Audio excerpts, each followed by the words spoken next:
Hello, everyone. Welcome. How are you doing? Hope you're having a good one. It is episode 52 of Long-Time Watcher, First-Time Writer. I am, as always, your long-time watcher, King Fats the 95th, and I am joined once again by my wonderful first-time writers, Action Shakespeare. Hello. B. Dorps. Hello. And Alendic Nornagon. Hello. Where are my vowel R's? I don't know. Couldn't find them. Looked in Shakespeare. our Action Shakespeare. We recorded this episode in the Black Lodge. we can't. We'll spend too much time. Yeah, that's valid. We're doing another 4 episodes of Kamen Rider Kuga for you. Episodes 17, 18, 19, and 20. Those are Preparation, Lost, Artifact, and Smile. Except Psych, actually, we're not really going to do one of them. Previously on a very special episode of Kamen Rider. Yeah, so episode 17, Preparation, original air date May 21st of 2000, is a recap episode. That basically just kind of goes over everything that's happened for the first 16 episodes of Kuga. So there's not, like, a lot to say.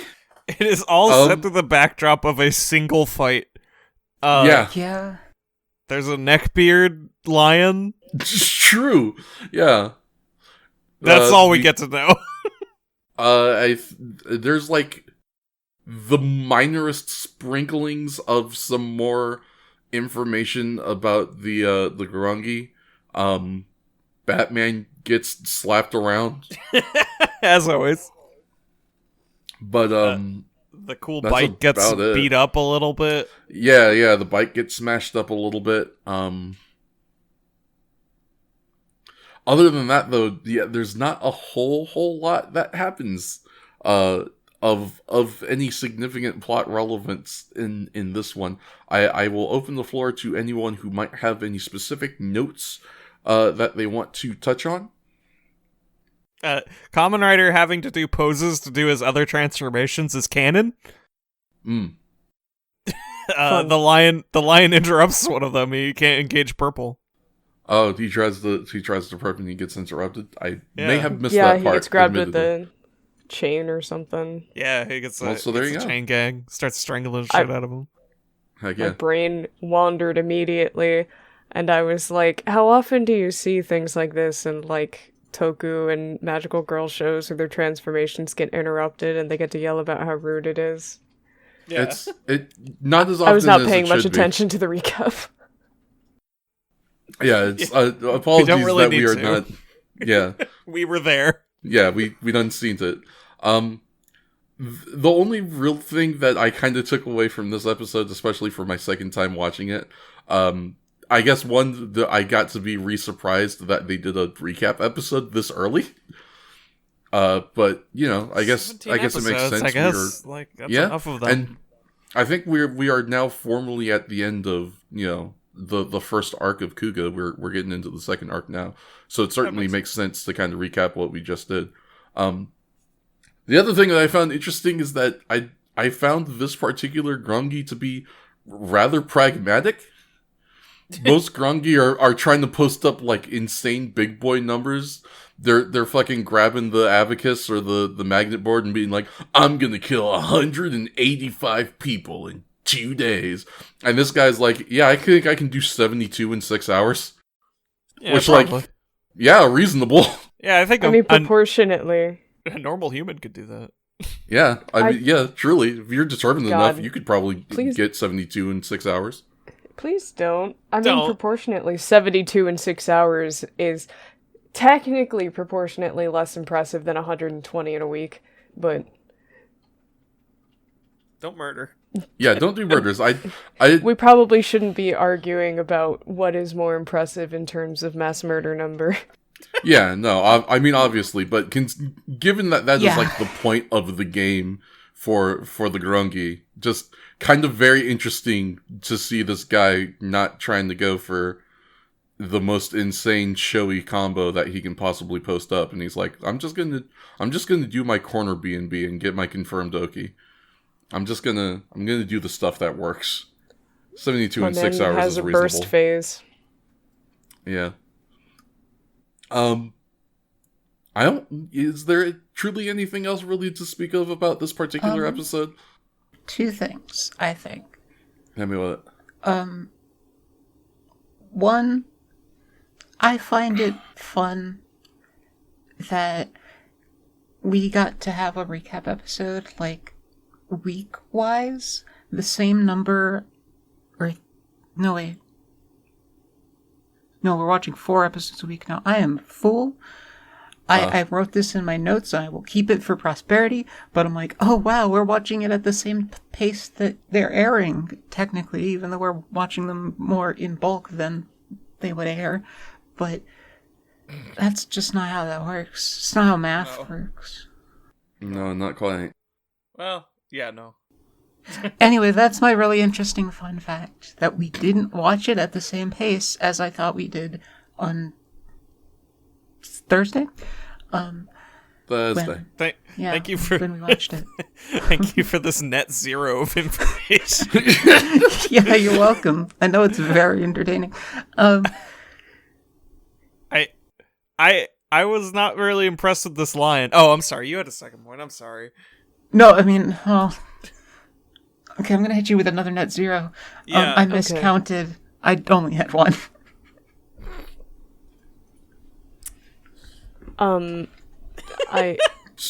Yeah. We carry you. Yeah. Shakes, you had thoughts about the Lion Man? I was saying I wasn't super impressed with this line, considering he jobbed in a clip show. Yeah. The man had reasonable goals, fair. but I don't think he had a lot of capabilities. But then it was pointed out to me at the end of the episode that this fight took an entire, like, a whole all day. Yeah. They were fighting in this single alley for like 12 hours. Yeah, so this episode starts at 3:07 p.m. and ends at 6:55. Yeah, God. Literally all 15 day. hours. Almost 14 hours. Oh my God, yeah. This was just like one of those like mythological wrestling matches that like... Yeah. You know, like that one dude wrestling the angels until the break of dawn. Exactly. Except Kamen Rider just wins. Yeah. Didn't even have to go purple. Didn't even have to... You didn't even make him go purple, dog. He didn't even go purple. It's a good suit. At the very least, I will give my man this. This is a pretty cool looking duder. I understand where you're getting lion from now. I guess maybe it is supposed to be a lion. It's weird though, because the tattoo looks kind of tigerish. Still looks like Bigfoot to me. Yeah, that's true. That's the truth. He looks like a Sam Squinch. Luxurious. They kept his neck beard. It's so funny to me. It's very funny that they kept his neck beard. He's like that in and out of the transformation. Yeah, he's just like that. I wish it just grew to the rest of the length of his mane, but it sure doesn't. Oh, that'd be so good. It's looking like a... God. I forget what 2000s band that is. That like bald dude with the really long chin strap. Oh, yeah. My brain wants to say Anthrax, but I don't know. I was going to say, is that Anthrax? I think it might be Anthrax. God, that guy. Shout out to what if that he dude. was a Grongi? What? Maybe he was. And he was just like, actually, I like being in Anthrax more. That's fair. Yeah, very, very fair. I'm gonna kill 1 million people with these shredding licks. Yeah. Well, with that all being said... And that's the episode. Thank you, episode 17, for helping us prepare for episode 18, Loss. Original air date May 28th, 2000. We get to start this one out at Pol Pol, where we see Yusuke, and he is drumming on trash. So much fun. Okay, hold on. I got to ask. How many people called out this reference ahead of time? Me. I got it too. I wasn't even finished writing it down when when it came true. Ellie also called out that this was going to be like a mid-level skill number. We both called out the entire gag. Yep, you got it in fucking one. So for those wondering, the gag here being, is skill number 1808, episode 18. Ooh. Hey, look at that. And it is in fact drumming on trash, I guess, because he learned it from Stomp. Yeah. Y'all motherfuckers remember Stomp? I do. For those of you who might legitimately not remember Stomp, because I know Stomp was a little bit before my own time, it was like a stage show, right? Like a traveling stage show of people that would just, they would like drum and dance, but the drumming was done on like trash cans and trash can lids and like... If you've seen that one scene from Tarzan, that's Yeah. what they are professionally. That's what Stomp was. And it was very big in the early 2000s. Yeah, late 90s. I was gonna say late 90s, early 2000s. It was a fucking huge, and then it kind of disappeared. I wonder, are they even still doing Stomp? I would have to think that it survives in some fashion. In the hearts of the in the not hearts and so minds of the youthful populace. anymore. of us old ass millennials. Yeah, if nothing else, they have like a progenitor in Blue Man Group, and they're like permanent Vegas residency. Blue Man Group is just kind of white people Stomp. Stomp got maybe a little bit. Stomp, they performed their final show at the Orpheum Theater on January 8th, 2023, according to their website. Wait, 2023? Wow. Yeah. They did their final show this year. After 29 years and 11,475 performances, Stomp closed in New York City on January 8th, 2023. Wow. This There you is go. incredible. That's so... wow, yeah. What a coincidence. Well, good for them. I'm glad they hung on It's for a hell of a so run. long, doing what they Yeah, love. that's a great run. Yeah. It's a great run, and my opening note is I'm very happy to see Yusuke having a good time. Yeah. It's nice. It's I nice can't to wait to see him. it get ruined. This whole episode is going to ruin that. Yeah. I really appreciate Nana just coming out there with a stick and being like, what is that noise? Do I need to kill someone? Yeah. It's just so good. These damn kids. Yeah. Oh, Yusuke. Oh, Hi. Yusuke. Oh my god, was that you? This noise is actually really sexy suddenly. All of a sudden, yeah. I thought it was a raccoon, but it turns out it's just you. It's just our lovely, charming, wonderful, handsome man. Raccoon. True. Yusuke is a raccoon. Man. Yeah, it's... Confirmed, Yusuke's persona is a raccoon. Get on that, artist. Not the ones on the podcast, the ones listening to the podcast. We are exempt. I Thank Yeah. God. I feel like Yusuke's performance of Stomp is maybe not doing the actual performance justice. No. Yeah, no. It's a little just banging on shit with drumsticks, whereas it's a whole percussion routine for those people. It's choreographed. I don't Yeah, think we should very throw... specific things in mind with I don't think we tunes. should throw him under the bus, though, because that sound... I'm just broken, but that sounded great to me. It did sound pretty good It's at not the bad. very Are you least. are you that green text where the guy went to the rock concert and was like, "This sounds really good," and he's just next to a gas generator? There's the joke that goes around of like, oh, this washing machine would be a really good metal beat. And I'm like, yeah, it would. It would, though. Have you ever listened to Okay, one? It's like- sometimes though, yeah. I mean, for someone who legitimately never performs music professionally or otherwise. I think he's doing great. The first bit was fine. The later bit was very Yeah. much, well, it's He's a good thing getting you're tired. doing it for 5-year-olds, because you're just banging on random shit now. Yeah. This time he had, like, an arrangement of bottles and jugs and stuff, so... Yeah, there was intention back at Yeah. Pole that was not able to be set up when he performs for the kids. But we are getting ahead of ourselves a little bit. A little bit. We got to go back to the cops. Where don't forget we've still got a plot to the show. So we got Sakurako and Ichijo. They are talking about the deciphering of the ancient texts. I really appreciated that this bit starts with Sakurako seeing that she's getting called by Ichijo and answering with, "Godai's not here right now." Yeah, She fucking knows. She's the line. He doesn't have a phone. She's tired of getting called all hours of the day for these boyfriends to talk to each other. I don't Buy a think cell that's phone. even the gayest thing that happens in this episode. Oh, not even remotely. No, I mean, have you I do seen have- the Gronky this episode? Yeah, I was gonna say. Not even them.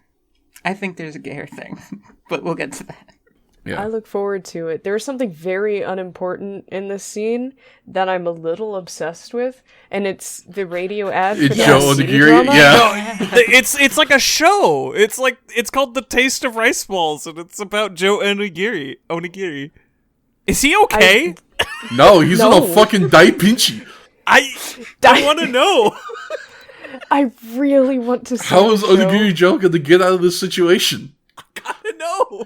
We gotta tune in next week to find out. These motherfuckers come here talking about ancient scripts and scrolls and shit. No, shut I up. don't give a I fuck. gotta Yeah. find out what happens to Joe Onigiri. The spoilers, I'm very sad that this didn't turn into a running gag immediately in the following episodes. Honestly. Just little plot beats dripped in the background through radio. Huge No missed invitation to opportunity. love. I want this show so bad. But it's okay, Kuga's a really good show. Yeah. It's a missed opportunity for a gag in an otherwise really nice program. Yeah. To be fair, They could have been McBain. it could have been McBain. And if it was McBain, people absolutely would have compiled all of it. There would be a plot synopsis of what happens to Onigiri Joe. I love stuff like this. to I know. love running narratives within narratives. It's not a thing that I feel like I get to see as often as I'd like in any media that is not explicitly about the creation of something. Mm-hmm. Yeah. Like someone writing a book or whatever. It's so unnecessary, but I love it. It's very good. It's just it's nice little fleshing out the world. What does Sakurako do while she's deciphering these ancient texts? Well, sometimes she listens to the adventures of Onigiri Joe. Sakurako wants to know what's going to happen to him. Misadventures, poor guy. She's listened to a lot of stuff that I always want to hear. Yeah, very. I always want to be interested like, in what- stop the plot. I want to Yeah. hear what you're listening to on the radio. This Everybody DJ shut is the fuck going up for 5 off minutes. about something, and Yeah. I need to hear it. My man's spitting. We get to go visit Enokita for a short period of time, basically to get to Enokita is at a loss with what to do with our robot beetle thing. We need Yusuke to go touch it again. This does include part of our conversation with Sakurako and Ichijo. While we do not get much deciphering text done, we do figure out that the beetle thing has a name potentially, which is Goram. So everybody say hi to Goram. Hi, Goram. Hopefully we will see him revitalized soon. Get well soon, Goram. We love you. Yeah, we love you, Goram. Get well soon. We're waiting for you. Hopefully Yusuke Godai will go touch you soon. Mm-hmm. I mean, in- Ichijo thoughts. True. Ichijo's always saying this. Yeah, fucking same, bro. Yeah. Ichijo. We'll make sure you get touched. Looks at the beetle thing. God, I wish that were me. I wish that were me. Anyway, we gotta go on over to Shinjuku where we get to meet our incredibly Grongi. trans Grongi. Yeah, the world's most trans Grongi, yeah. And, Which is a really high bar, let's be honest. Yeah, like, And- that was literally my notes about this person, was that, like, today's villain is gender. And, like, I know that's been everyone, but this person especially. God, yeah. The villain of all of our days is gender. Yeah, true. Truly? Now, I know there's a lot you could read into that, but I'm just not gonna. I'm gonna pretend it doesn't exist. Yeah, no, incredibly fair. It's a valid tactic, truly. A powerful Because tactic. then I couldn't have fun with my next note after that, and I don't know if I should just jump into it or I should let you read the synopsis as you go a little further. Well, yeah, I'll go a little further, and then we can start talking about this person and their very interesting method of killing people, which is Yeah. Not what it looks like. yeah, it's not what it looks like. Sure. We watch. I'm at a loss. I shouldn't be trying to gender these monsters.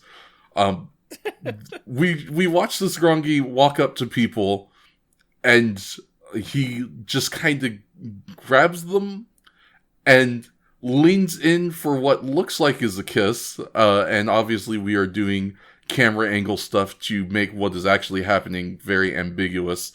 And then we watch our victim crumple, and we see our Grongi do their physical tick, which is the little, like, wiping off the corner of their mouth with their thumb. I like that they kept that consistent both in the human and the Grongi form. That's like a thing they do. And yeah, and then they just kind of walk off. See ya. Yeah, does a quick murder of a lady in an alleyway and waltzes off. They got sucked and turned away.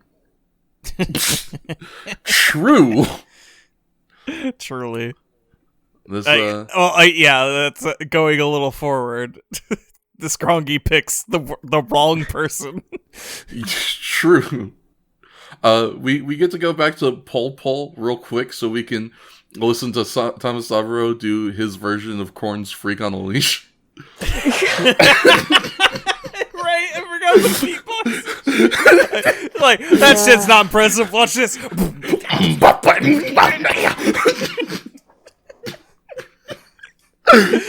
I could do that. It's so fucking funny. Like, he goes full into it too. He's like, "Hey, shit, watch this." I'm like, Bismarcky. Just absolutely wild behavior. Would love to have that level of confidence, though, truly. Yeah, truly. I like the way that this episode kind of does this part specifically. It's maybe not as noticeable when you first watch it, but on a subsequent watch or like going through the synopsis, you can see as with this next scene where we get to see a brief little shot of Minori talking with the kids about how Yusuke is going to show up and do stomp for him. We are briefly touching in with all of the people who are important to Yusuke. And that is going to be relevant coming up very soon. As 15 minutes. What? Don't worry about it. It's fine. As we go back to Shinjuku, where our Grongi is going around trying to forcibly give businessmen the suck on the sidewalk. The guy that in the glasses looked really familiar. Like, I don't know what it is, but he looks like somebody that I may have seen glimpses of in like Nico Doga memes. It's entirely possible. He's got that look about him, doesn't he? Right? Like, he looks like he was in some video that people remixed into Sand Canyon. He's like one of those "Kill, have a nice day" guys. Like, yeah. Who knows? The possibilities are endless. Yeah, I guess I didn't look him up that severely. Well, I imagine trying to get an acting credit for that guy specifically is probably difficult. Yeah, It's lines. probably just going to be credited as like Salaryman or something. Yeah, Salaryman. If he's credited as Salaryman, but keyword being F. I have to find out what that guy's name is in the first place. Yeah, that too. Finding out the actor's name and then figuring out what else he's in. What the meme guy's name is. That too. But yeah, so unfortunately this guy this guy does get taken out, right? Yes. Yeah. And then Yusuke shows up, which means it's time for us to do our traditional Yusuke fights a Grongi. Yusuke does pretty decent in this fight because as kind of gets commented on later in, I think, this episode. It's either this episode or the next episode that this gets brought up, but this particular Grongi is not super physically tough. Yeah, a little bit of a frail frame, but that is because they don't need to be physically tough because they fucking blow toxic smoke at people. So that's what they've been doing this whole time, and we get the full version of it as this mushroom thing fucking gasses the shit out of Yusuke. It's Kanokamorg. Yeah, it's literally it's Kanokamorg. What a horrible result. Kinokamon trans their gender. Yeah, I mean, like legitimately. But you kidnap children. True, and now I guess that's behind you. You're just blowing salarymen. Out in the how the mighty have wild, fell. girl. Just pumping that shit right down their throats. Yeah. Broad daylight. Mm-hmm. Oh, Listen, God. I'm just remembering that one meme from a while back of the Japanese dude walking down the street, and the girls are like, "Mister, we have some nice girls, they're only like $100." He's like, "Too expensive," and they're like, "We've got trans girls," and he's like, "What, really?" Oh my God, was it the Yakuza guy? Trans woman, why didn't you say so? Oh man, truly the most amazing case of a celebrity promoting trans rights is that dude from the Yakuza games who got such good head from a trans girl that he said, I could never not support them. Yeah, how could I not? God? Yeah. What a fucking king. Yeah, truly, like, legitimately king shit. I don't think we're giving enough credit to the girl. Yeah, also queen shit, yeah. Yeah, good, She thank ended you. transphobia. What? Shit, that girl's gonna end transphobia one dick at a time. True! I suddenly need to start becoming very transphobic for personal reasons. Christ. Just seek out. Hunt me down like a dog. That's what I'm hoping. No dick shall go unsucked. God is my witness. I'm dying. Hey, you know who else is dying? Yusuke. Yusuke, he got the red sucked out of him. He got the red sucked out of him. My stupid note for this scene when he hit the pavement was Yusuke's dying words, later virgins. I need to know, B, did you also, because later in the scene, Ichijo comes in. Mm-hmm. Did you also write down the response? No. Okay, this is interesting because the response is just like sees Godai collapsed, then he screams, says his full name, and then cups him in his arms and rests. Oh wow! I remember that. Yeah, it is truly very gay. Yeah. But it is not at a point where it is confirming or denying anything I didn't already know in my heart of hearts to be completely canon at this point. I know, yeah. But like, I just needed to shout it out because I'm just like, yeah. I'm just like, oh wow, how very gay of you. Your boyfriend is trouble, and you're all in a panic, and you say his full name out loud. Wow. Yeah. So yeah. Yeah, honestly. Ichijo, truly the gayest of men. And we love that for him. Doing it. If there's truly nothing gayer than saying the first name, last name constantly. Yeah. Please see Yuri. Wow, I can't say that shit. Very fast. Yuri. And the woman that always calls out Toshino Kyoko's name 100% of the time. It is simply gay culture to say Screaming first and last names. So we got some places we got to revisit now, because Godai is dying. So we got Go dying. True. Got him. So we call Sakurako, and we tell her what's going on. I believe, Sakurako tries to. No, it's not Sakurako. It's Ichijo. Ichijo tries to call Minori, but she is still out with the walk of the kids. So we are starting to set up that we need to start telling people that something might be going on with Godai. We get to interrupt Tsubaki on another date. Yeah, it's cool because he clearly does not know how to talk on dates. He does not understand how to talk to women. But we get full confirmation that man's freak flag does not stop flying when he is out with girls. Yeah, he's fucking with this girl. He's finally at this nice restaurant that he's tried like 3 different times to take her to. They're having pasta. He's like, see, isn't this great? Isn't this place's food really good? And she's like, yeah, this is so worth it. And he's like, damn, girl, you got a nice collarbone. Has anybody told you have delicious looking bone structure? I'm into it. Truly, I know you are. Yeah, this doesn't surprise. We've seen this tier list. My note reads "bone freak?" and I drew an eyes emoji next to it. See, I went with something a little more my speed. I just put a note that said, "My man's getting a boner," but I'm just. Every group has these 4 friends: the fighter, bone freak, You bone freak, homosexual, Gorem.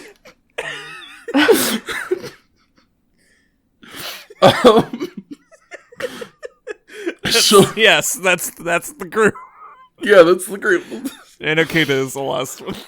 It's Yusuke, that doctor, Ichijo, and Akita. Yeah, it's Yusuke, Tsubaki, Ichijo, and Akita. Oh, fuck. So we interrupt Tsubaki to come help Yusuke.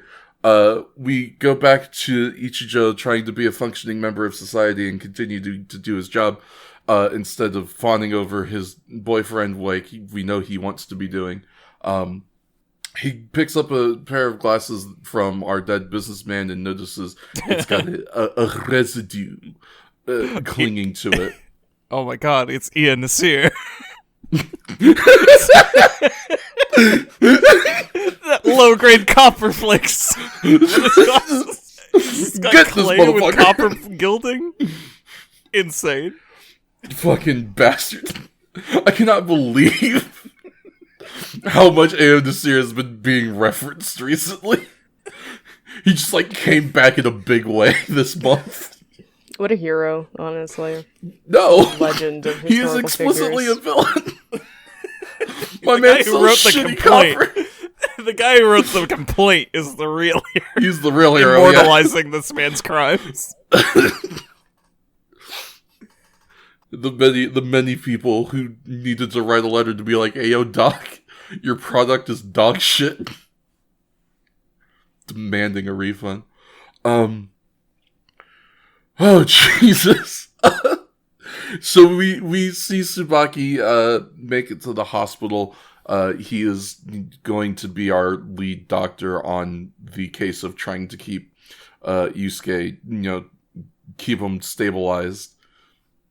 we finally get Minori and the kids back at the school, and we are able to tell Minori that Yusuke, Yusuke is not doing so hot. It's fucked up. Everybody get down here. Well, and see, that's the thing is, everybody gets down there.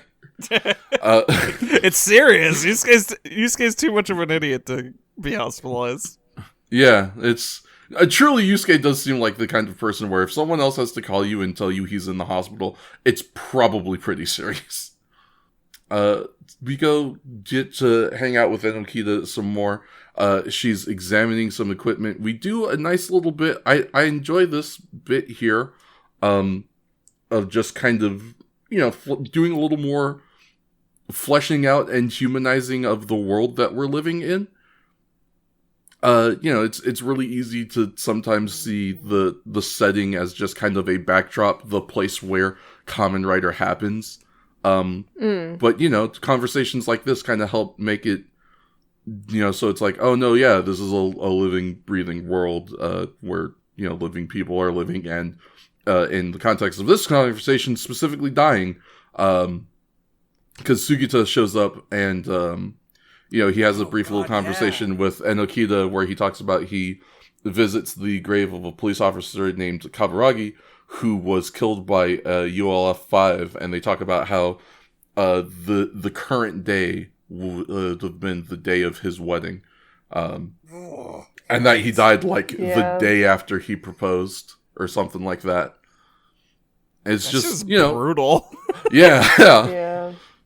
It's to your point of the living, breathing world. The what's it called? It's in a less dire sense. In a future episode, we get they talk about like a cop that was hanging around Ichijo a lot back in the other prefecture, which is a cute touch.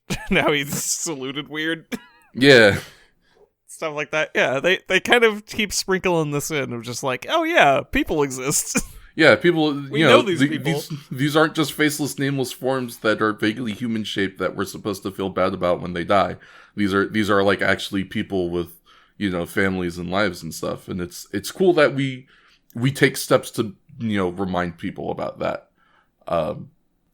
It's interesting because you would think that's supposed to be a reprieve from the heavier, or that is supposed to be like a heavier moment in the show, and then we're gonna go back to something, a main plot that is maybe a little less light, but we kind of just go from a heavy thing to a heavy thing because we go to the hospital. Yeah. Where we get to watch Sakurako and Minori, try to, they watch over Godai while the doctors are trying to keep him alive. Well, they keep him from Godying. Yeah. No, Yusuke, we were kidding. No, yeah, Yusuke, seriously. It was just a mnemonic device, bro. We didn't really want you to go die. Yeah, this is just kind of that is sort of the crux of this episode. Is it starts off like kind of jubilant with the stomp stuff, and then nosedives real fucking quick. Yeah. Yeah, like within 10 minutes, it's, oh, our protagonist is dying, by the way. Yeah. Literal depressive episode. And which isn't too abnormal when put in a vague sense like that, but in the sense that he is actually already incapacitated, and we are dealing with the main cast speaking with a doctor who's trying to figure out his situation and keep him alive. And half this episode is people just keeping tabs on each other. Like, it feels so heavy. Yeah, it's it kind of to the point of what I was talking about earlier. It does a good job of kind of fleshing out the consequences of what is happening in the show, and For who sure. it can potentially happen to. I feel like it's being handled with a certain amount of gravity that I don't feel like I truly expected from shows in a general sense. Mm-hmm. Not many, especially in this genre. Yeah. Yeah, to it's even bother. it's a nice thing. I think I honestly, legitimately, this episode and the next episode I really enjoy. I think they're really good episodes. Honestly, these 3 episodes, I think all 3 of them are just fucking bangers. We jumped to where our Grongi is somewhere. They're resting. Some of the other, their tummy hurt. I truly pick a pronoun. It doesn't matter. Yeah, I just need to pick one. Pronouns any Grongi. Yeah, legitimately. The Grongi are talking with this one about like, hey, if you spend too much time resting, you're gonna run out of time. But they're like, don't worry, I'll do it because I fucking killed Kuga. I got his ass, so this is gonna be like this real easy. Yeah, fucking Batman tries to like steal the bracelet and be like, I'm gonna play, and he gets gassed. Get fucked, Batman. I feel like I write every podcast notes. I feel like I write down "get fucked, Batman" at least once. I mean, it's because he gets fucked at least once every episode. He wants it so bad. Not gonna get it. I really I wrote this note. I really appreciate that. Like, from the moment that he gets gassed until that scene ends, Batman does not stop hacking. No, yeah. He's really selling it. My man is fucking going through it. He should have just been dead from that. It should have been the final straw. Yeah. Just fell over unceremoniously. Yeah. You never see him again. Just splayed out. Why else are we keeping him? To continue to beat him down. Yeah, we need somebody to beat down. Listen, I'm not going to spoil anything. I am going to say, he will be relevant. It will happen. I have my predictions. I would be interested to hear those at a later date, but we will continue. We're gonna go back at the hospital where we've kind of got Yusuke in like a stable condition. Like it's bad. It's not good, but he's not like actively in danger of dying immediately now. Unlike the other people whose organs were liquefied. Yeah. Luckily, that is not happening to Godai, which, thank God, because holy shit. Because one guy fell to literal pieces on his way to the fucking ambulance, apparently. We didn't get to see that, but... Thank God. A horrible mental image. Yeah. It's... another thing that I really shouldn't say that I like this, because it's a terrible, horrible thing. But that's where we're at. I just think it's neat. They don't... It would be so easy to have what the Grongi do be just kind of murder, air quotes, just kind of like generic killings of people. Very just like, oh, they slap them with a claw hand and they fall off out of frame. That means they're dead.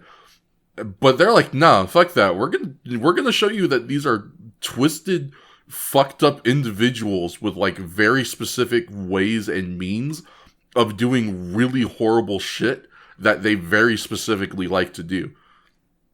There are multiple Grongi where you are shown a very specific and every single time like incredibly terrible modus operandi for how they play this game. And it is a nice little like detail to sort of flesh out them as characters that they could have easily glossed over for the sake of making the show a little bit less violent. Or cheaper. Yeah, or cheaper. Fire breath. Yeah. But, the fact that they don't stray away from, like, showing you shit like the grasshopper guy that likes to pick people up and drop them off of, like, giant buildings, or... He jumps straight into the air and then drops them. Yeah, or the fact that truck fucker pulls you out of your truck and then just spears you in the stomach. or the fucking bee dude who just like snipes you from basically space. Like the fact that they show off how these monsters work and like kind of give you something of a glimpse into their thought process as far as, you know, how to perform this game is a lot more interesting than what could have been. Which is why Lion Man is the lamest. Yeah, basically. Shit. He couldn't do anything in his 6 hours. Yusuke immediately got to. He broke a bike, and that's it. Well, he did murder a bunch of cops. Okay, that's fair. I assume he just wrestled them to death. Probably. Hit him with the chain. Yeah, exactly. So yeah, speaking of modus operandi, I'm bringing it back, sort of. You ever see that gif going around of the guy failing the cinnamon challenge? No. Oh, shit. But I understand why you bring something like that up, because my brain has immediately come up with a visual, and yes, you are in fact correct. It's just fucking how it does. There's a specific gif of it, of like a guy sitting in his room, like alone, and he does it, and he just like spews it straight in the air, and it's this ungodly amount of cinnamon. And the biggest and the comments all on Tumblr are just like, he looks like he's suffering from a pharaoh's curse. That is basically how our Grongi kills people this time. Same color. Yeah, it's just fucking absolute gas blasts coming out of this square mouth that they have. Yeah. Yeah. I imagine that was probably a fun little bit of special effects to rig up, but if anything, I'm just kind of surprised they didn't use it more often. I'm surprised this thing wasn't fucking just crop dusting. I guess it's not as effective if you're just spraying it. Like, it's really lethal when you spray it down somebody's throat into their organs. Yeah, so it can liquidize. Yeah. Yeah. Otherwise, you can wear your cool gas masks and go to town. So, yeah. I don't know if I should bring down the mood or not here. Yeah. The mood's already down. Keep going. Okay, so, like, this episode reminded me of B's preamble at the beginning. Of, like, where... Very sensible. Yeah, this anxiety that was created, or that created the energy within Kuga, was very real, and I can't help but be like, oh, that probably is a little extra horrifying to have a bioweapon as an antagonist, given everything that has happened. And I'm just like... Yeah, this may on a technical level be spores that can be airborne, but yeah, it is gas attack reminiscent. Jesus Christ. I think that lends itself to the tone and like the level of threat that this character gets, because technically these 3 episodes are technically focused on this same mushroom. Yep. And more might be in the future, like spoiling a little, but like yeah, this is probably the most serious a single Grongi's like entire deal has ever been taken. Oh yeah. Yeah, there is weight both... It feels like there's weight both narratively and meta-narratively about just everything this character represents. I'm like, Jesus. I was not expecting it. Incapacitate Yusuke. That alone. Yeah. Yeah. So we, you know, we gotta, you know, carry on. We can't spend the whole time being sad about Yusuke. So, Ichijo gets a call from Sugita. He tells him that Inokita has, you know, analyzed those dust particles, the flecked up copper that he found on that dude's glasses. We've determined that they are spores that are coming from this mushroom man, as we mentioned. And they can only survive between 35 and 40 degrees Celsius, which for if you're dumb and only do Fahrenheit like me, it's hot. Then him need it warm. You need it hot. All right. So, go ahead. The Celsius versus Fahrenheit argument is truly ended every time for me by the fact that someone said 69 degrees Celsius is deadly, 69 degrees Fahrenheit is perfect in conditions. Yeah, this is true. I love when it is 69 degrees Fahrenheit. It is truly nice. So, checkmate, you're up.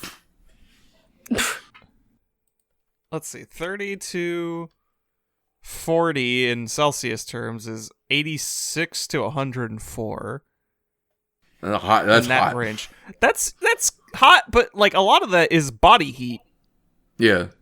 Watch Tales of Harbor, y'all. Anyways, so we've gotten ideas to where this person is going to operate, because we've figured out that if these spores need such warm temperatures, that explains why this Grungy is attacking where they are. They are attacking in places where like air conditioning exhaust fans are blowing out into that area, so it's warmer than it would be in the surrounding area, so the spores can take purchase.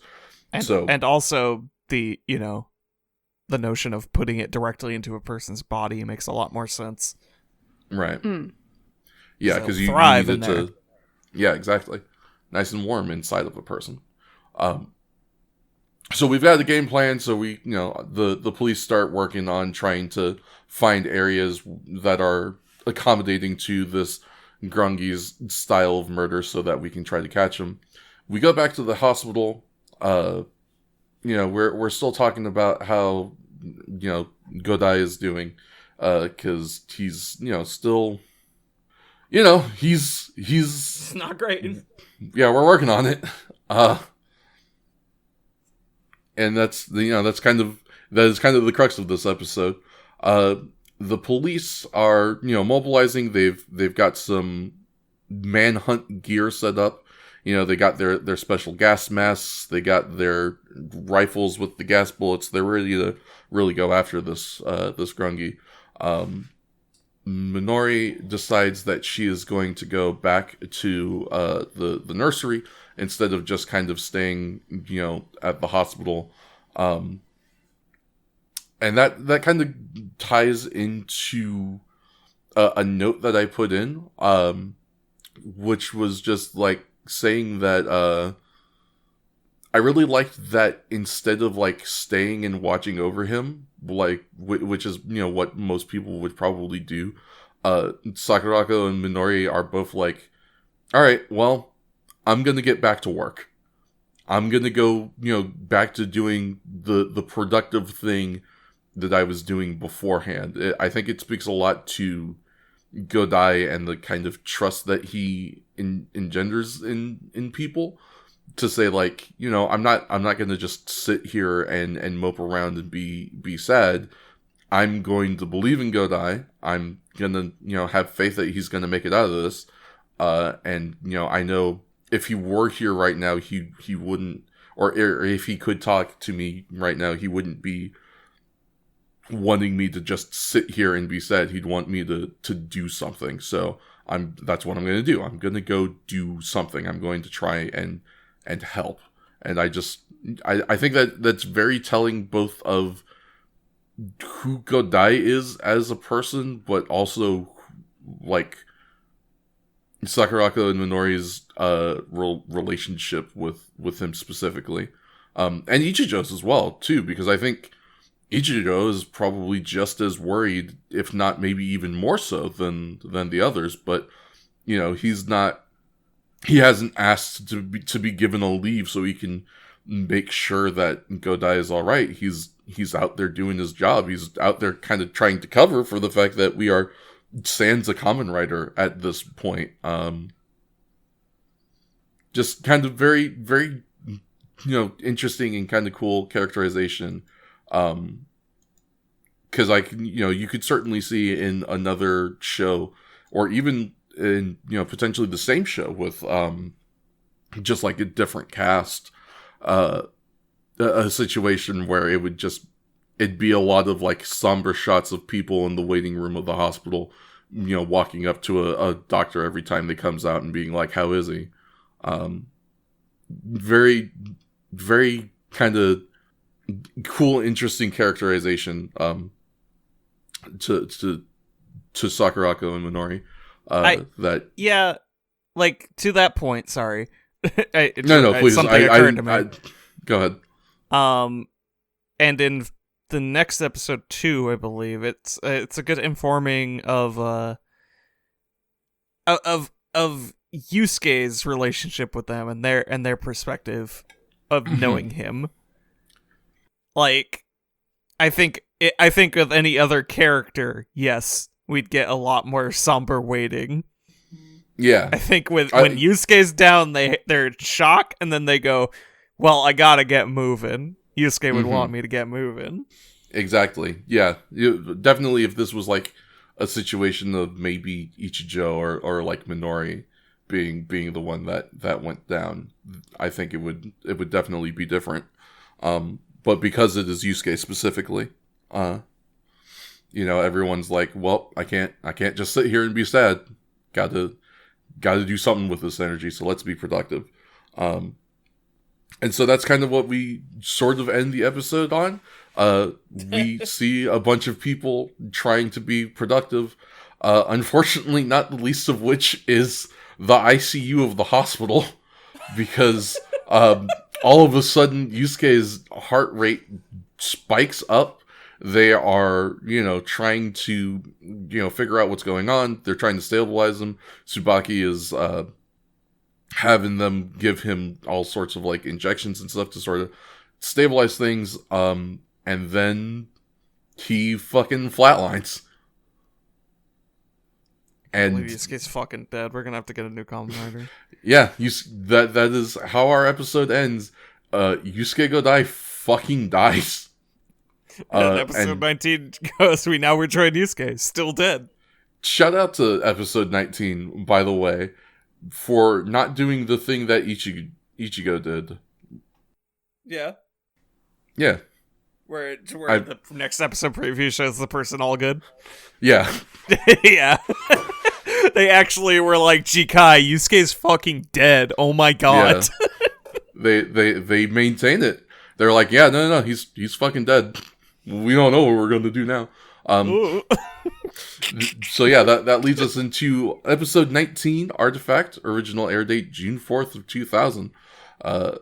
We start this episode at the hospital where they are trying to bring Yusuke back because he's fucking flatlined. We've been at that for like half an hour, I think, right? Like, I think so. Yeah, I think by the time we get in there, we are at a point where they've already been working on trying to get him back. They've got the defibrillator out. They're trying to, just anything that they can use to try and bring him back. We go back to Shinjuku, where we are watching Ichijo and the police continue to try and hunt down our Grangi. We get a call from our lovely cop girl Nozomi to let the police know that a suspicious figure has been spotted that might be our Grangi, so we're going to hunt him down and see what we can do. This is kind of going back to the way the previous episode ended. This part of the episode is kind of just like a bunch of shots of what the other people are doing, interspliced with, the attempts to try and bring Yusuke back, which I think was real good. Just kind of visual stuff. This whole episode, just incredibly good. Mm-hmm. I'm looking for one specific detail real quick. Is it the anime? No. Oh, okay. Is it the cut from Godai to the kid? If you'll give me just a second, I will tell you what it is. Then I will talk about that, because I have a note on that. It's like that cut from the doctor's room where they're like trying to do the they're trying to do the defibrillator, and then it immediately cuts to like a little kid in preschool being like, "Hey, where's Godai?" And I'm just like, "Ow!" Oh, don't worry about it. Yeah, that shit hurt.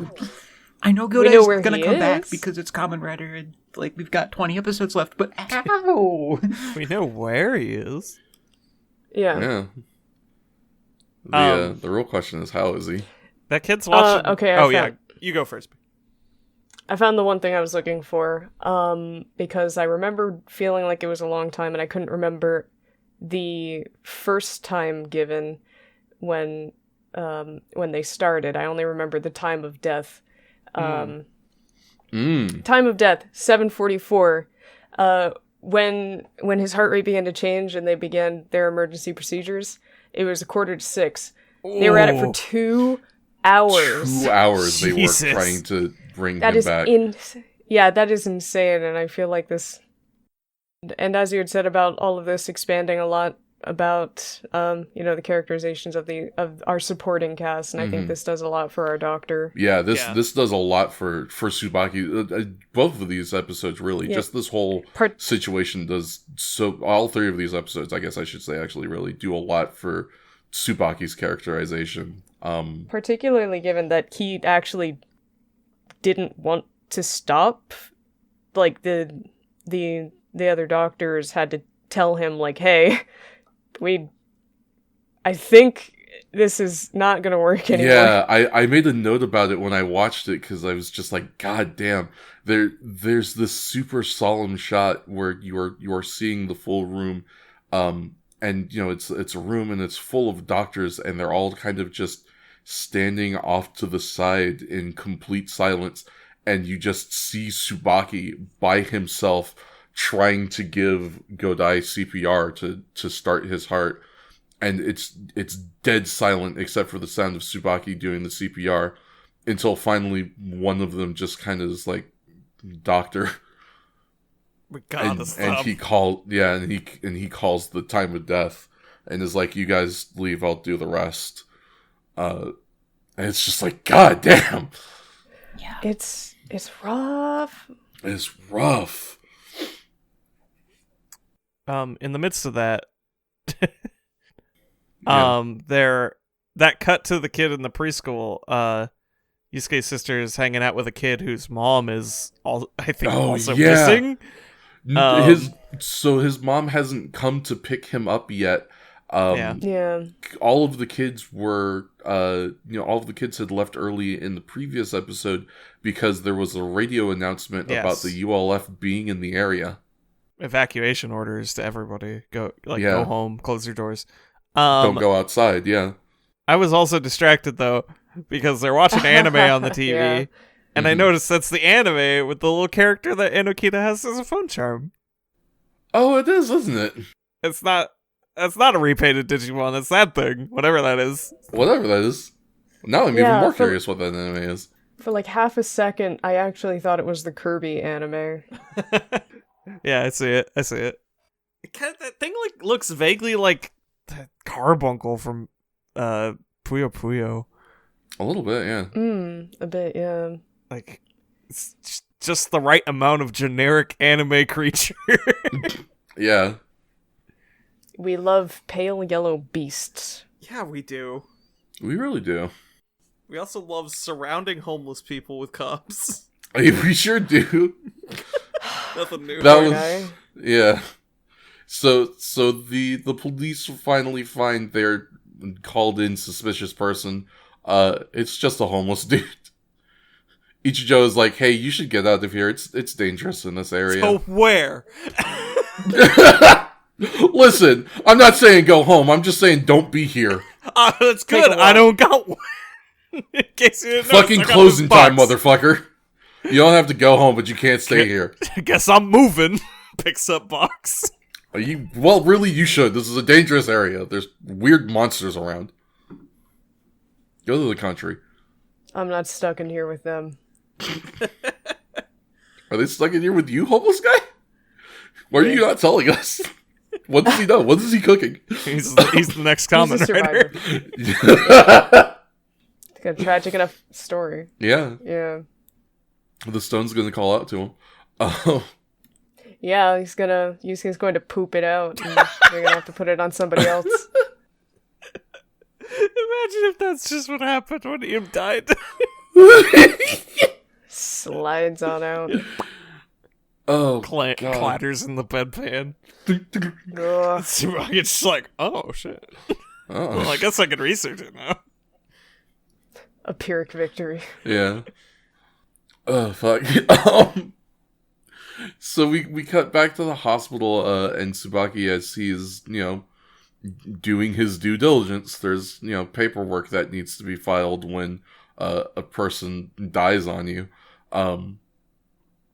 And he, part of that is kind of informing those who would be concerned as to what happens. And so he calls Ichijo and he's like, hey, here's what's happening. What I like is that there are not like specific words and lines to quote, because a lot of, specifically on Ichijo's side, he answers this call on his cell phone inside one of the cop cars. Yeah, I like. So every time, I loved this. I had notes about it because, yeah.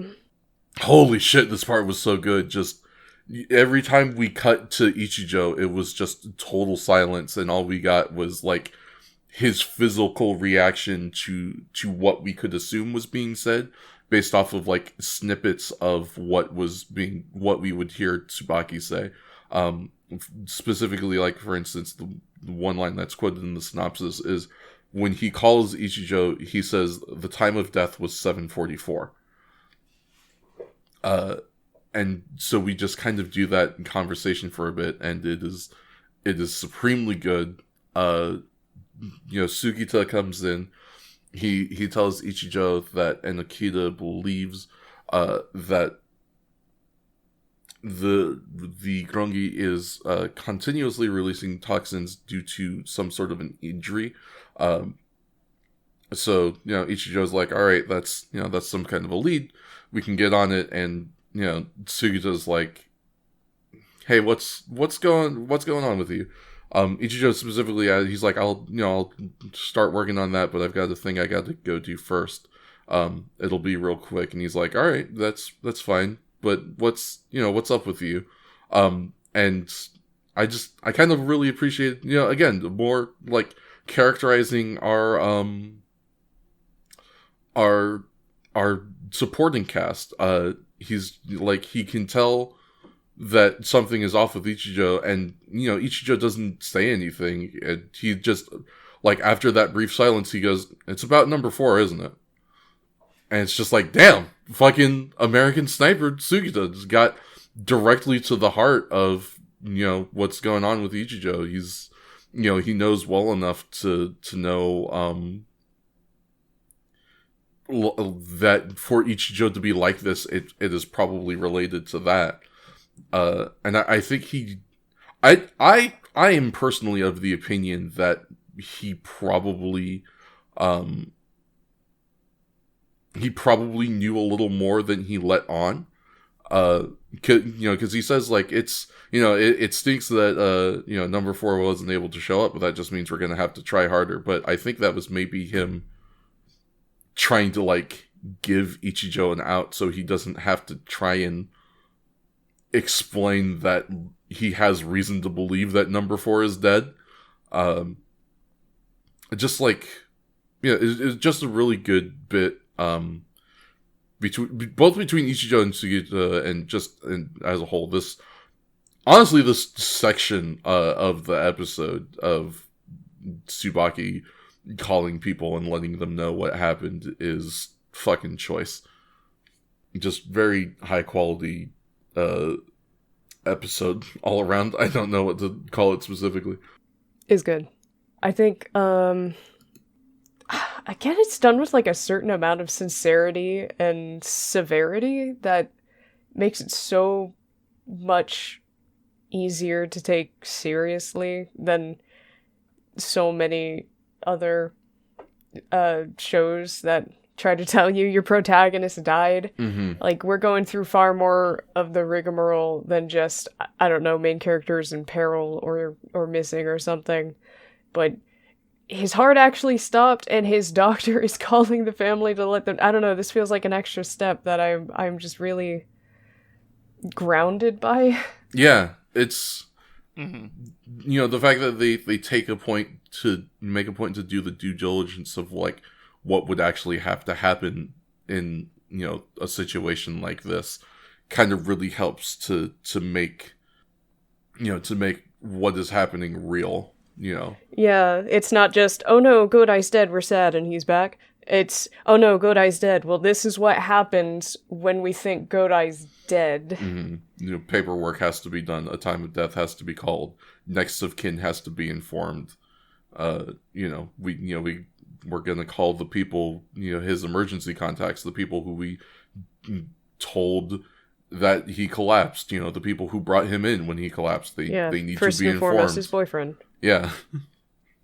Like, not to get too heavy back into Ichigo, sorry.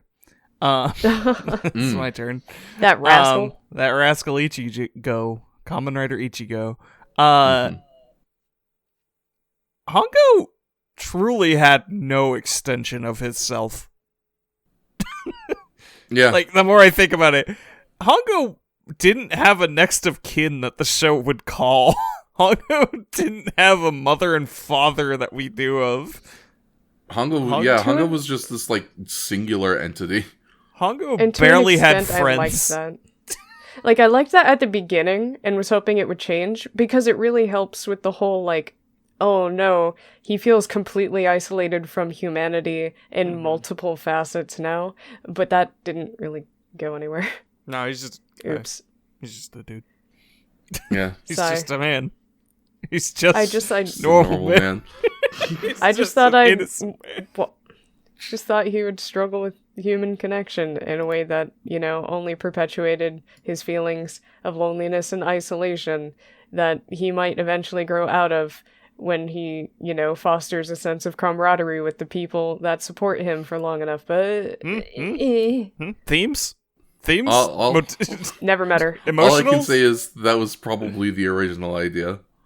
Yeah, I mean, that may have been the thing after episode 3 or before episode 4 happens. Yeah. Oh well. Now we have characters with family members. Yeah, we have characters with friends who care about them. Friends. Mm-hmm. We have characters with like meaningful relationships that they've built up over years of previous existence before being Kamen Rider. Friends new and old. Yeah. Yeah. Speaking of which, we have to call one of those friends. We got to let Sakurako know that, hey, your friend Yusuke is dead. I don't believe you. And your term paper is still due. True. Which this is where we get to kind of the wild part, I guess you could say, about this episode. But again, like, what I was talking about with the last episode, it really speaks to Sakurako and Midori and their relationship with Godai, because like Sakurako gets called by Yusuke's doctor and told that Yusuke has died, and she's like, well, I still believe in him. I think he's gonna be okay. I've seen him do impossible stuff before. I was there when that belt absorbed itself into his body. That was impossible. I've watched him turn into a weird bug man. That's impossible. I can't imagine that, like, coming back from the dead is too impossible for Godai. And to that end, she... Oh, go ahead. I'm pretty sure this is his 2001st skill. Just give it a minute. That's, that's valid. He's warming up. 2001st skill taught to him by his good buddy Lazarus. God. But yeah, to the end of, Sakurako being like, I think Yusuke can make it out of this. She mentions that she has found information in the text that might correspond with kind of the situation that's going on. Specifically, it says, when the warrior's eyes grow wide beneath his lids, you need not fear. Which, at the moment, we're still not 100% sure what that means, but Sakurako's like,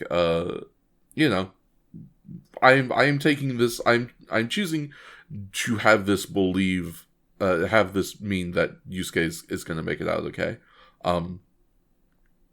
And then we get to the part that I think at the time of watching the episode, I maybe didn't think about it too much, but in context of thinking about it back now, is maybe the saddest part.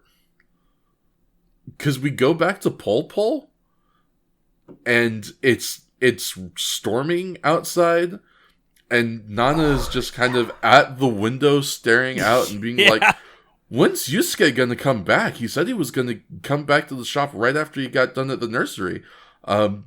And, Tamasaburo is trying to just be like, it's, that's just how Yusuke is. He probably got the adventuring bug. He's probably going to call us in a couple of days and be like, yeah, so I'm in Nepal right now. But it's just, like... That shit hurted. Yeah, it was like, damn, this sucks. Like, they don't even get told. They're just left there wondering. It's... I don't even want to think about. It's going to come back in 3 days. He's going to come back in 3 days and say, "Oh yeah, I died. I'm better now, though." Basically. And they're not going to believe him, like how he's constantly telling Tamasaburo that he's Kuga, and he's not even like considering what that means. He just keeps making jokes about it. I don't know what a Kuga is. I'm going to go for my own frame of reference. Yeah, I will be deflecting. Rough, just really fucking rough. This episode is so rough in a way that I truly respect. Yeah, takes balls to do something like this, in a show in general, but especially in the fucking kids show. Yeah. So we got to keep informing people as to what's happened. So, I believe it's Ichijo specifically who tells Minori about what happens, and just like Sakurako, Minori's like, listen, I believe Yusuke is going to come back. I trust him, and he has never betrayed my trust before. So I've no reason to believe this time would be any different. I'm going to trust that Yusuke will come back. And, again, it's just like, I specifically had to note about this, about how interesting that is, because in any other show, right, Tsubaki, or not Tsubaki, but Minori and, Sakurako being like, no, he's gonna come back, would be just like denial, It would be us witnessing someone as they start going through the stages of grief, and have to eventually come to terms with the fact that, like, yeah, this person is just dead. But in this show specifically, it's like reasonable for them to hold this opinion, to to be told something like this and to respond in this way, both because of what they have seen and what they know, and who specifically is, who specifically it's happening to, because it's Yusuke, because he has, done the impossible, because he is this weird, bugman before, or bugman now. It's, it isn't like weird denial to be like, no, he's not dead, he's fine, he's gonna come back, right? It's just like, no, I mean, shit, maybe you're right. Maybe it is. Yeah, okay. You may say that Yusuke is dead, but I politely disagree. And the ability to have that option is incredibly powerful. Yeah. But I think even more so, the ability to exercise that option. Mm-hmm. Because you think about Ichijo, right? He, for all intents and purposes, he packs it up. He's like, all right, we are now down one Yusuke, and I'm gonna just have to live with that. And that makes sense, because Ichijo's, despite everything that's happening, Ichijo is still kind of a very grounded, kind of a logical sort of a person. I hate to say this, especially because I don't even know how accurate it is, but it's almost kind of like, he's almost kind of like Spock in a way. Maybe not so disconnected per se, but he's not. He isn't one to just kind of let himself believe that anything is possible. He's the realist of the group. Yeah. Yes, yeah, he's a realist. He's also the only one who's actually been losing people. People have been dying around them, certainly. But aside from, some characters maybe kind of knowing the professor that died at the beginning, he's losing comrades and coworkers left and right. Yeah. He has seen and felt more death than anybody else in our supporting cast. Truly. And that's only regarding what we've seen in the show. Just I'm sure he's had a few losses here and there even before this. We know about one because we know his dad passed away when he was a kid. It's true. Yeah, I mostly mean in his specific line of work, but Right, yeah, of course.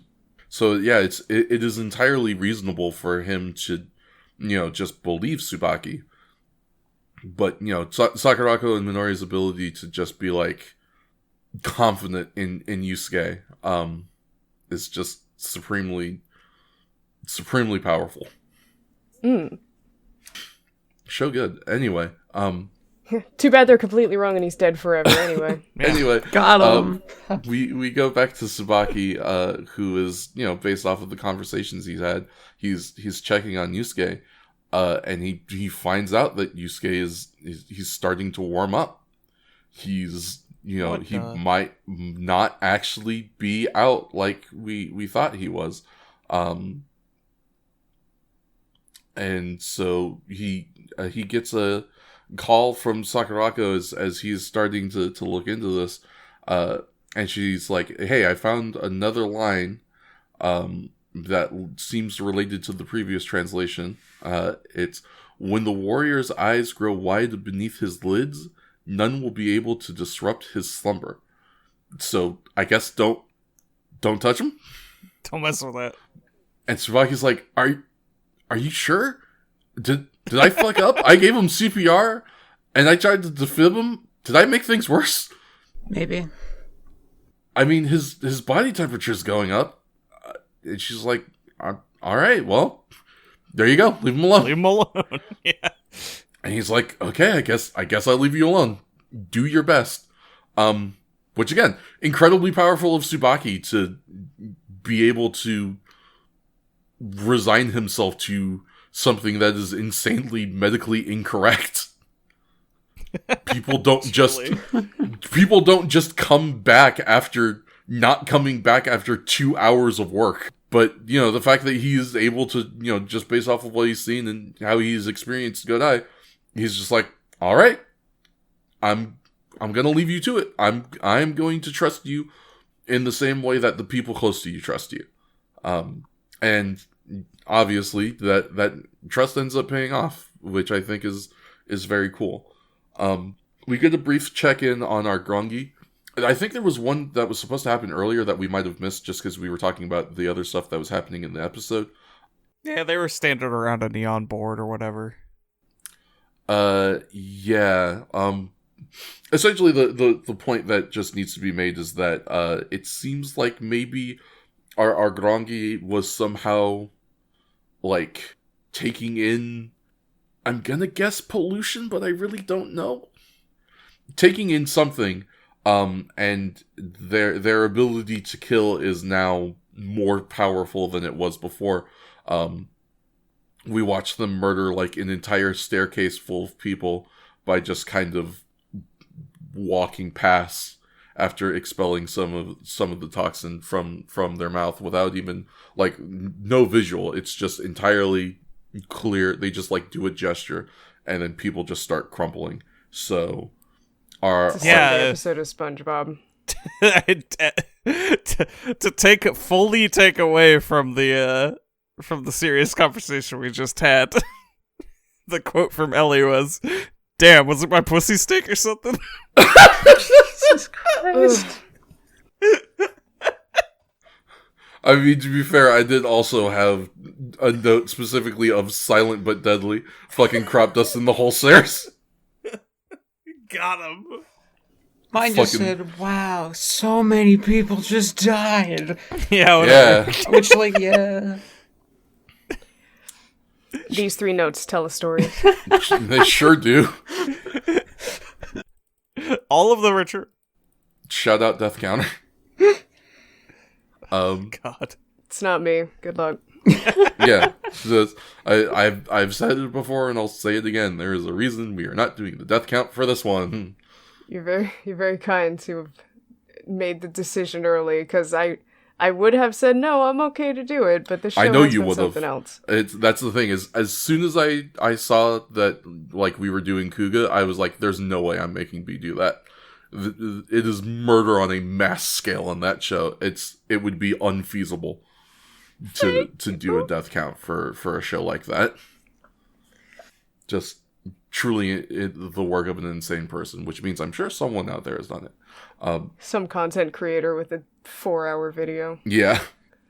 Hi, and welcome to my video essay on the Grongi murders. Takes a sip of coffee. Brought to you by PayPal Honey. And this video is sponsored by Skillshare. If you want to learn how to become a murderous monster like the Grongi, you're going to want to use Skillshare. Anyway. Squarespace. Yeah. If you believe you can be a good enough murderer for people to pay you for it, why not build a website with Squarespace? Yeah. Being a murderer takes lots of energy, which you'll need to, maintain your body with lots of good, balanced, nutritious meals. This video is sponsored by HelloFresh. Fresh. Yeah. Use my code GrongiMurders24 and get 10% off your next box. If you think you're really good at killing, you'll love Raid Shadow Legends. Raid Shadow Legends. But you want to look good, so we're also sponsored by Stitch Manscaped. Fix. Oh. 2 different directions with that one. Do you think you could improve your rate of murder? You might benefit from the classes from Skillshare. Right back. So we're back at the police department. Ichigo, the police are trying to figure out what they're going to do. Ichijo gets a call from Enokida, telling him that they think they can, fix the bike that got busted up. This is truly the most powerful version of what we were talking about earlier. She asks if Yusuke is okay. Ichijo doesn't say anything, and then she's like, she's probably fine. Anyway, how's the hunt for 26 going? Just entirely blows past any possibility that something might be wrong. Doesn't even consider it. She's just like, what? Yeah, whatever, he's fine. Which is like, damn, Enokida, way to really roll with the fucking punches, girl. Good for her, I guess. Yeah? She's built different than me. Built entirely different than a lot of people. Cannot relate to this. Well, good. That means you'd be a semi-decent parent. Damn! Listen, I gotta dunk Enokida when I can.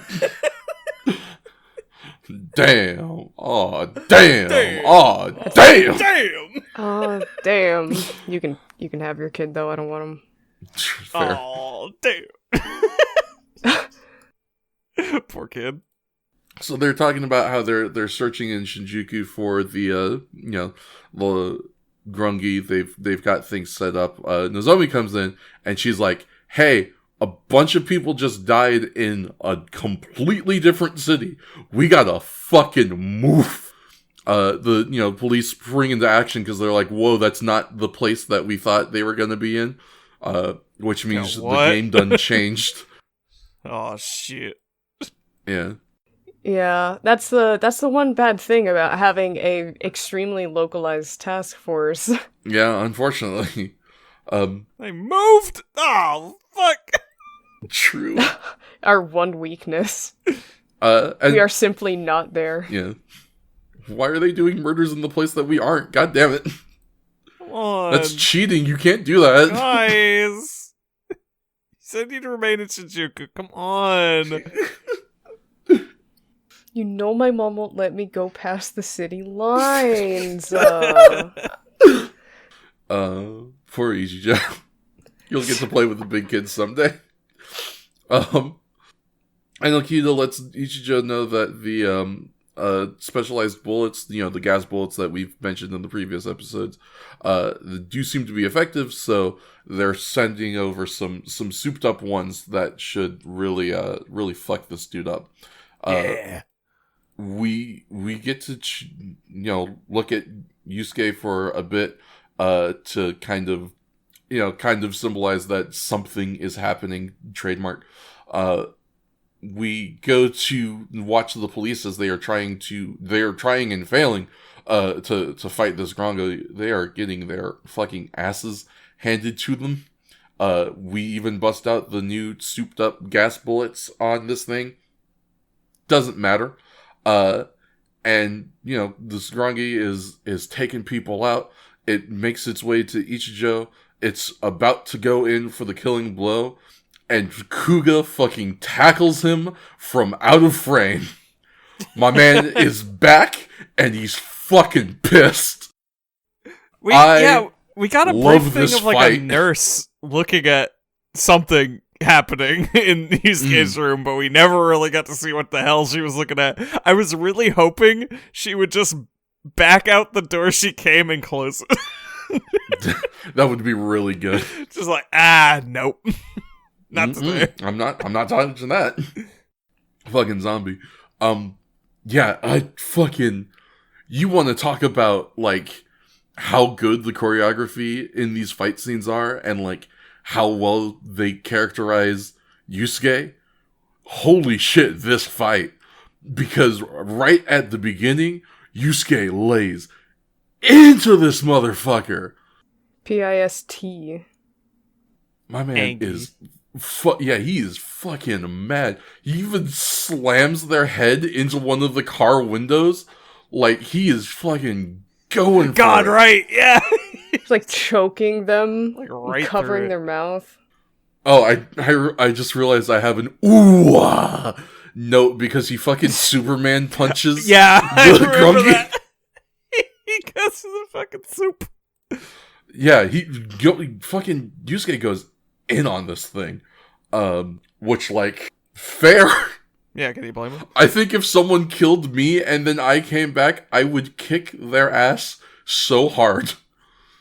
I think my favorite part about this episode, though, or I guess about this fight, I should say specifically, is Godai goes for the finisher kick, and the Grungy's like, sorry, it's gonna take a little more than that to kill someone like me. I'm too strong for that. And he goes for another one. And he's like, nah, you're like a little baby. It ain't good enough. And then Godai goes red and fucking kills him. Yeah, what are you, some kind of Nintendo boss? Yeah, really. Why'd you let him kick you 3 times? Why'd you let him kick you 3 times? I had a note for when he dies. That's just, that one should do it. Yeah, truly. My main takeaway from this fight, and I get what it's going for the upcoming series of episodes, even beyond what we watched. But honestly, they had Ichijo standing on that hill with a rifle. I was really hoping he would give him that weak-ass white boy kick. and then Ichijo would shoot him through the mark. Oh, that would have make been him so explode. fucking good. Oh, that would be so cool. I wanted a combo attack, but no. The tandem offense. We're building the build's a little different for this program. Yeah. We are This is setting up building future something to the storylines. future. Yeah. Speaking of building things to the future, let us go to the future of Godai, and the next and last episode for this batch, episode 20, Smile, original air date June 11th, 2000. Man, my boy Yusuke is fucking feeling good. He's in the car with his boyfriend. He's talking about, like, I think I need, like, a cool pose and, like, a thing to say when I turn into the other forms. Boyfriend. What about challenge? You think that'd be good? And This extremely reads like the freaking Eric and Errol on the beach, and he's talking about Flareon. Yeah, absolutely. I can't not fuck him. I really think I just need a cool thing to say when I transform. God, he's such a dork. Ichijo even has this moment where he, like, tries to cover his smile with the back of his hand, and he looks out the window. It's really cute. Yeah. It was like, fucking awesome. adorable. Fucking Yusuke picks up the police scanner radio and he just starts singing. He's feeling good. Yeah, which, like, no, he's doing the megaphone for when you're trying to stop people on the road. Yeah. He just starts singing a song. Like, The tonal bounce back from these last two to this one is so funny. Like, we are all goofing today. Well, like, it does not stop here. I don't know about we are all. I think Yusuke is goofing. he's feeling good. No, we're all goofing this episode. That's fair enough. I feel like perhaps this must be exactly what it felt like to be Sakurako or Minori in, like, any situation involving Yusuke in the past. Wherein, like, now we are Boo Boo the Fool. Like, God, of course he's back, and he's totally fine, and we were fools to worry. Look at this. Look at our boy. Look at our boy. Look at him go. He's having such a good time. He does he's such a little kid. He's such a guy. He's the guy ever. Yeah. I'm gonna gush about it more when we get to it because it's the fucking dumbest thing ever, and I love it so much. But we go back to the hospital. Tsubaki, is doing his due diligence. He really ought to give a checkup to this guy who was dead a couple of hours ago. Make sure that everything's all right, and it is. We start goofing a little more. We definitely start goofing a little more here. Obsessed with the goofs in this scene. Truly. So Ichijo asks about the stone in the belt, which I think last episode, the episode before that, we got the name for it. It is called the Arcel. And Ichijo is like, so what, can that stone just like bring a person back to life? And Tsubaki's like, okay, so here's the thing, is he didn't actually die. So you know how you were talking about those spores need to be at a specific heat in order to survive? The stone figured out if his body temperature goes down, the spores will die off. So it made him... It lowered his body temperature to the point where it seemed like he was dead, so it could kill off the spores, and then brought him back. Which is pretty wild, but also, I think it's cool that they have even remotely of a pseudoscience way to explain what happened. Yeah. The fact that he wasn't just like, I don't know, man, it's a magic rock, I couldn't tell you. The fact that he was like, no, it did a very specific thing. And I don't know what that means about this rock and how strong it is. I can only give you an idea from, the medical aspect as to what that might mean. It's a smart rock. Yeah, smart rock. Ichijo's like, okay, well, I guess I'll ask Sakurako more about it since she was the one who brought it up in the first place. Before that, I would be remiss not to mention the extremely unimportant semi-background interaction of the arm wrestling that took place during the checkup. Right? It's such a tiny little thing, but I'm just so endeared to it. It's so fucking good. This whole episode is just Yusuke being like a little kid with all of his friends. So fucking extreme goofing. Yeah, Tsubaki is trying to fucking have a serious conversation with Yusuke's boyfriend about how Godai didn't actually die. And Yusuke in the background meanwhile was like, I'm gonna arm wrestle him. And he just goes for it. Yeah, Tsubaki's prodding him in the stomach, gesturing towards the stone, and Yusuke's like, don't poke me, and he grabs him by the hand, and this turns into a slight struggle, which turns into arm wrestling. Yusuke wins. Yusuke wins. And makes some fucking amazing faces doing it, yeah. Yeah. Like, his face looks like he's losing, even though he truly is not. Yeah, it was so good. Nonagon pointed it out when we watched the episode. It's just absolute fantastic face acting Yeah. out of Joe Odagiri. Just It was wonderful. yeah. Godai once again proving that he is unintentionally just really good neurodivergent representation, though. True. We take a. Oh wait, I'd be remiss if I didn't, because the show's gonna set this up. Sets this up now, and I do believe it comes out a couple of times. When Ichijo mentions that he's going to talk to Sakurako about what's going on, and they begin to leave, Tsubaki asks if Sakurako is. I like the way the wiki here puts it, romantically available. And Ichijo's like, Wow. yo, come on, dude. Don't you already have a girlfriend? And he's like, no, she left me because I had to keep canceling dates. You fucking dick. Yeah, I'm sure that's the only reason. Yeah, it was Not because definitely... she seemed very uncomfortable with your bone freak compliments. Yeah. You're valid, though. Yeah, listen, we can't all be built like B-drops. Alas. There's someone out there for you, Tsubaki, who appreciates your appreciation of their bones. We take a brief glimpse into a river where we got some dudes. They're fishing. They see something that they're like, oh, whoa, I got spooked. That kind of looks like a hand. And they're like, whoa, yeah, you're right. That does look like a hand. Wonder what it is. Don't know, but it's creepy. So, we're foreshadowing that. I pointed out, I don't know if anyone else will agree with me on this, but when I was watching the episode, it was just the thought I had. The dude on the far left in the lime jacket, I think it was his head shape specifically, but he kind of looked like Adam Sandler. Okay, yeah, sure.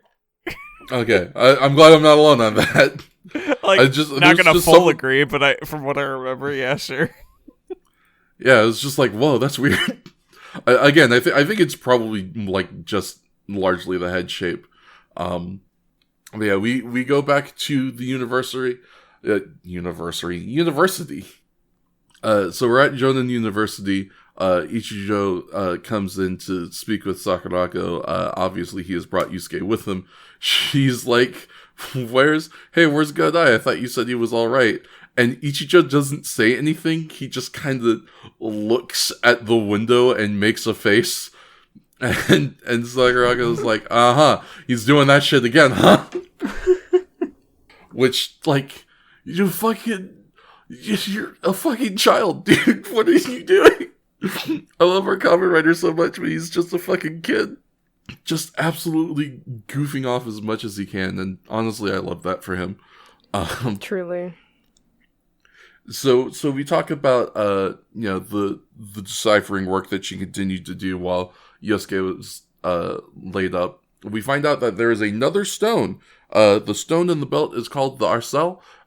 Goram has his own stone. It's called the Amdam.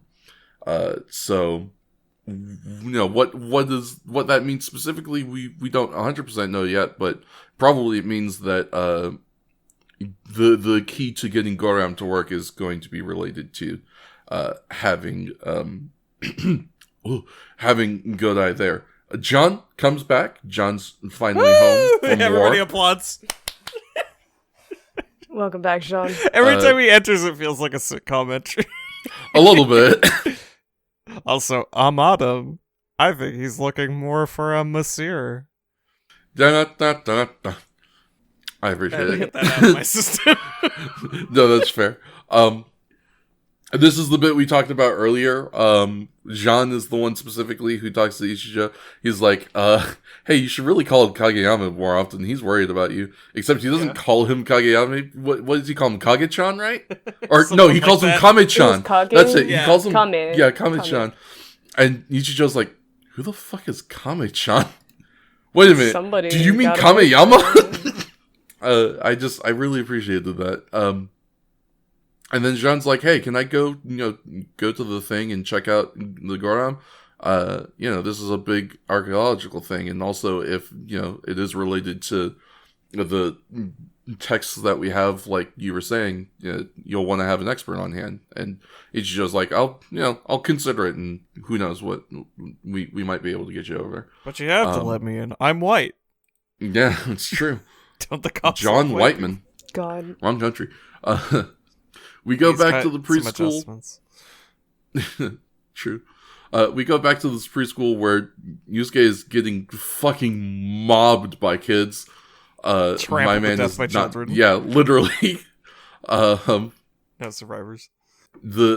I really appreciated this bit. So the kid that had to stay at home, because his mom couldn't pick him up because of the unidentified life form. He gets picked up by Yusuke, and he's like, Yusuke, you should join our ULF number 4 fan club. Which is like, yeah, man, definitely. Already way ahead of you. I'm actually making most of the merch. Yeah. Also, I'm not my number 1 fan. God, true. Don't tell anybody. So yeah, just very, very cute stuff with the kids, but also like good kind of like pathos between Yusuke and Minori. What I'm talking about specifically is there's a scene, where like Yusuke is, he's being mobbed by the kids and he's playing, and you can hear them like still yelling for his attention, but he kind of just like stops and he just sort of looks at Minori for a little bit, and they don't say anything. They just kind of look at each other for a bit, and I was just like, mwah, that's good, love that, fucking characterization, all the shit that we talked about in the previous episode. Glances. Yeah. The fact that like even with everything we said, like you can't, there is no version of a human that doesn't worry when someone they care about, they're told that they die. Yeah. So like even with Minori being able to be like, why I believe in him and I think I'll come back, you still have to kind of contest with the fact that it's like, hey, there was probably some very legitimate concern there, and I'm sorry about that. Just good. Yeah. Good characterization. Love this show. Good show. I'm glad it all worked out. Sometimes faith is a choice, and I'm glad that it paid off for her. Yeah. Yeah, absolutely. We get to watch Yusuke do his not so great stomp for the kids. Dying made him worse. Yeah, a little bit. He came back different. He doesn't stomp so good anymore. built different, legitimately.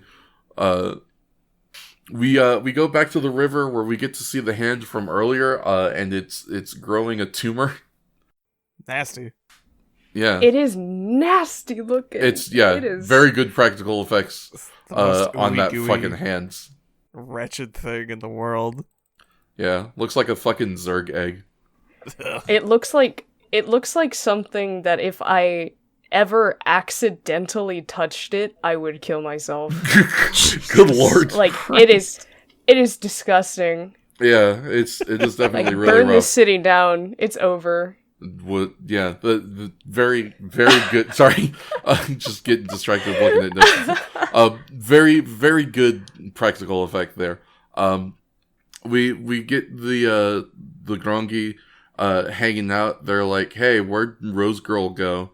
And they're like, "Oh, she got called away by the Go." So now we're learning a little more about Grongi hierarchy, because there seems to be someone above even our Rose Lady. That she answers to. One of them is like, I'm gonna be part of the Go one day. And the other one's like, nah, I'm the only one here who's good enough to be part of the Go. And then Batman's like, I could be a Go too. Shut and up, everyone hated that. Yeah, fucking hooray! suplexes him. Get out of here. Truly. Just my man getting absolutely owned. We go check back in on our tumor. Our tumor is now growing a hand. us. True. We go to Enokita and the research center where a bunch of scientists are, they're trying to work on the go-around, trying to figure out how to get it to do the thing again.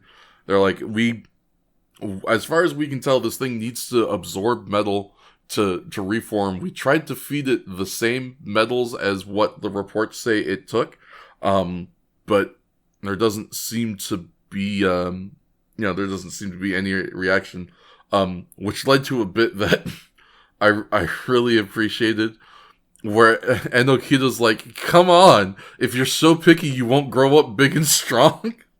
Enokita remembering she's a mom for half a second. Yeah, true. Enokita mom moments, yelling at the stone beetle thing.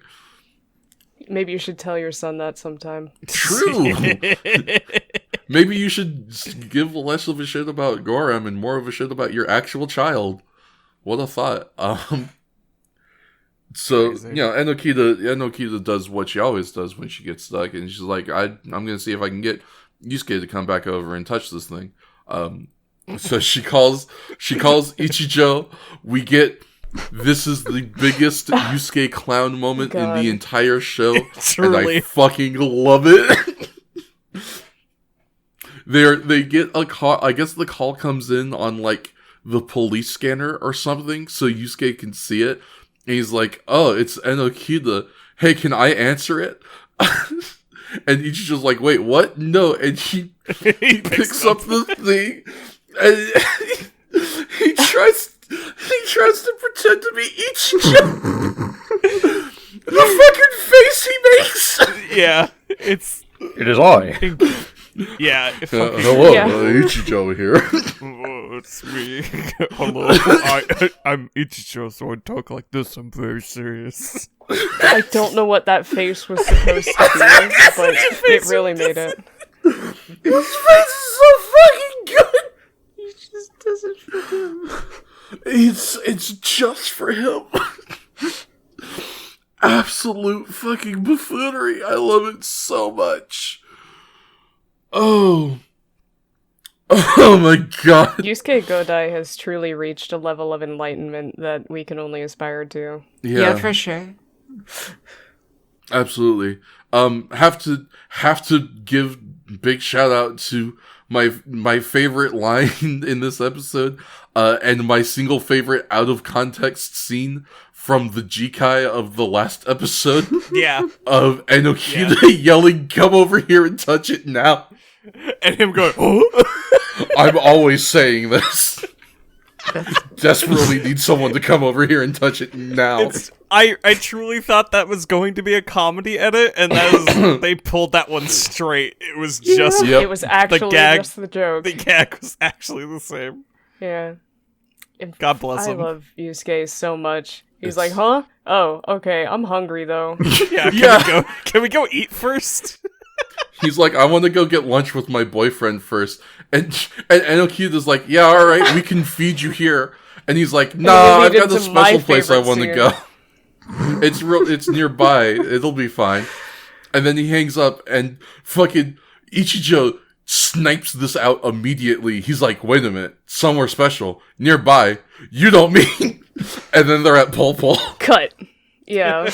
There's a whole eating with a ska bland. Of freaking Men in Black ass. They're all why are they all yes, fucking Japanese mighty Bowstones just hanging out. You can tell it's them because there's the one random white guy. He's not white. He just has lighter hair. Oh, well, there you go then. Maybe they aren't the Japanese mighty Bowstones, but they probably are. That was at least my note. It was just like, why is there a random ska band at the bar? To knock on wood. Makes me wonder if I should. I love the angle of the camera. They're pulled back to like the far side of the counter. Yeah. So the forefront is the entire line of all these guys going down the counter, and all the way at the other end of the counter, we see our main cast just kind of crumpled up in the corner. Yeah. It's super good. I have a better joke. Hold on. I need to rewind a bit. Okay. Fats, did they look like the Mighty Mighty Boss Tones, or is that just the impression that you got? Hey, there it is. Alright. Good job. I do also want to specifically shout out, they eat in unison. Yep. I don't know why this is here, but it will stay with me forever. Yeah, absolutely. We'll never forget these guys. Also, oh, go ahead. Oh, sorry. I was just thinking I didn't have time to look it up, but there probably is a good chance that this sincerely is a cameo of a group that, we just don't know anything about. That are appearing in here. Yeah, I don't know, the band who did the intro or something. I have no clue. Yeah, honestly, I wouldn't be surprised. They definitely like to do that sort of thing. It's funny because despite how funny this whole scene is, especially with Yusuke talking to Ichijo, and Ichijo or Tanizaro being like, oh hey, so this is Ichijo. I guess if you're gonna hang out more, it's good that we know his name so we can call him something other than your handsome friend. and Yusuke's like, no, I think we can keep calling him my handsome friend. Harold, they're homosexuals. He likes it. Yeah. But also, he likes everyone acknowledging his handsome boyfriend. True. To that end, though, I was just like, oh, this is really cute. Yusuke died and then came back, and his first thought was, I need to take my boyfriend to go meet my dad. Oh. Jeez. Yeah, and then they had, a heart-to-heart, right after this lunch. Yeah, because they were talking about, family situations. Because Ichijo's like, I didn't realize that Tom Saburo guy is like a surrogate father to you. And Yusuke talks about how when he was very young, he lost his father, and then in the Gulf War. Yeah. Yeah. Of all things, y'all remember fucking Operation Desert Storm? I do. Anyhow, the first one. Yeah. My dad was still in the Air Force at that time. So I remember he had to go away for it. Truly, we have our own version of that gag where people are like, oh, I time traveled back. It was like, yeah, and then right after World War II, World War what? Right after the second occupation of Afghanistan. The what? Yeah. The whoops. Yeah, sorry. Yeah, unfortunately. Sorry, people in the 2000s. Sorry, the people of Afghanistan. Sorry, we're still in 2000, aren't we? Yeah. Yeah, sorry of the people of 2000s. Sorry, the people of 2000, you're not going to see what's coming until a year later. No, true.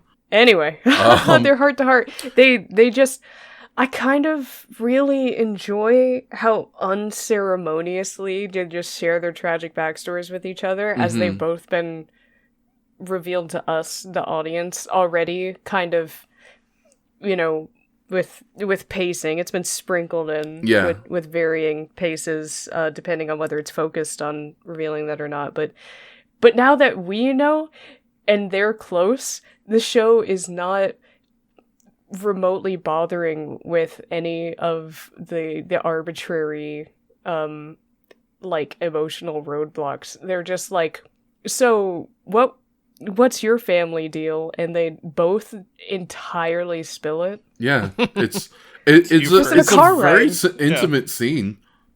Yeah, it's once again one of those kind of I don't know. It's like a really sincere, grounded kind of this feels like a real way that people who grow close to each other start divulging information to one another. It just kind of happens. Yeah. Mm-hmm. The more you talk, and I'm endlessly endeared to that sort of thing. It's very good, yeah. It really kind of true.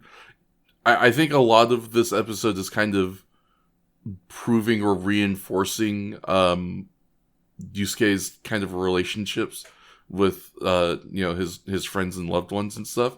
And I think this truly kind of really reinforces how close Ichijo and Godai are to each other, that this isn't something that requires any kind of a weight or, any kind of it doesn't need to be set up. It doesn't need to be like a whole thing. It can just be like while we're on the car to ride to another thing. Oh yeah, this is my situation.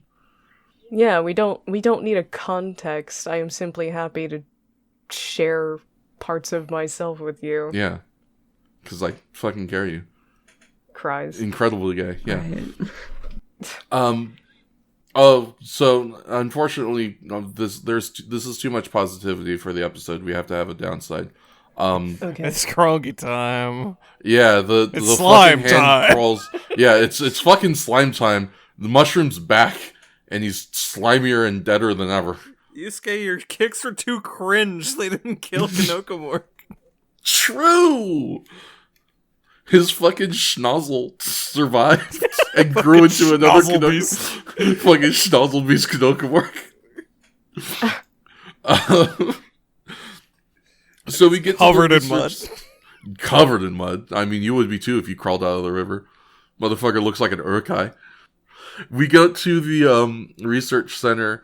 Yusuke does the touch the Goram to make it go thing, which works. So apparently that's just all we need to do. It didn't work, and then it did. I forget the circumstances.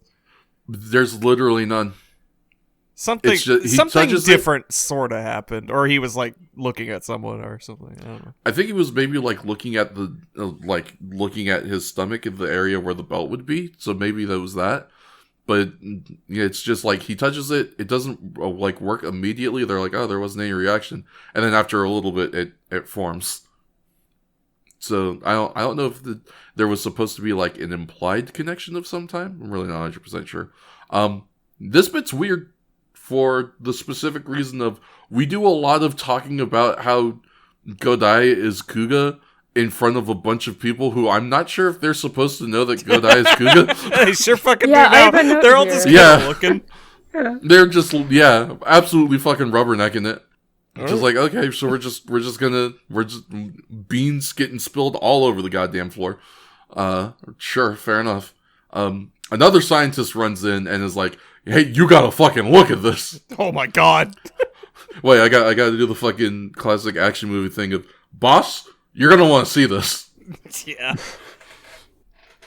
Which admittedly they are gonna want to see this because they go into another room where they had a piece of 26's corpse that they were investigating to try and find out more about the Gronki, and it is turned into a pile of black goo, which is not good. So we set it on fire, which we've seen the thing. Yeah. Yeah, Yusuke is quick on it too. He just immediately grabs a torch and is just burn this shit. Fuck that. So they're wondering okay, so what the hell? Because if it was a piece of the corpse that you were using for research purposes, it should have been really small. And that goo pile and the resultant goo, it was pretty fucking big. And Akita's hey, that might mean that you need to go re-murder a mushroom. So Ichijo and on the way, they're just hey, if you just blow it up again, it should be fine. Yeah. Initially, they're maybe your kick was cringe. You might not be able to kill it by blowing it up. And then on the call there, Akita's okay, so we looked into it. This is a mutation. This isn't a thing that dude could do initially. So you should be good to just blow him to shit. Yeah, it's not going to spread more spores, I think was the worry. Yeah. The concern was that it would create more spores and grow more Don't worry mushroom people. Yeah, no, that's not going to happen. These guys don't have that ability in their stat block. It'll be fine. True. So we get onto the scene.